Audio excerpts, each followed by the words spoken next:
আমার উম্মতের মধ্যে নবীজি বলছে তিনটা বড় বড় আযাব আসবে। একটা হলো মাটির সহ ধসিয়ে দেওয়া হবে। মনে করেন আমরা এরকম বসছে একসাথে মাটি ধসা সবাই দাফন হয়ে গেছে।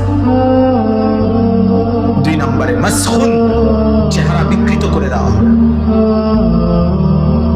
তিন নম্বরে কাসফুন, পাথরের বৃষ্টি বর্ষিত হবে। বিশুদ্ধ হাদিস, তিরমিজি শরীফের হাদিস।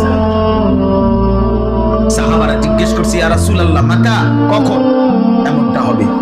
নবীজি বলছে, ইজা যাহারাতিল কাইনাত ওয়াল মাআজিফ, যখন ব্যাপকভাবে গায়িকা, বাদ্যযন্ত্র, গান বাদ্য, নাচনেওয়ালি আর নর্তকী, বেহায়াপনা, গান বাদ্য আর বাদ্যের ঝংকার, এটা যখন বেড়ে যাবে, ওয়াস্তাহাল্লাতিল খামরা, এবং মানুষ হালাল পানির মতো মদ আর নেশা পান করতে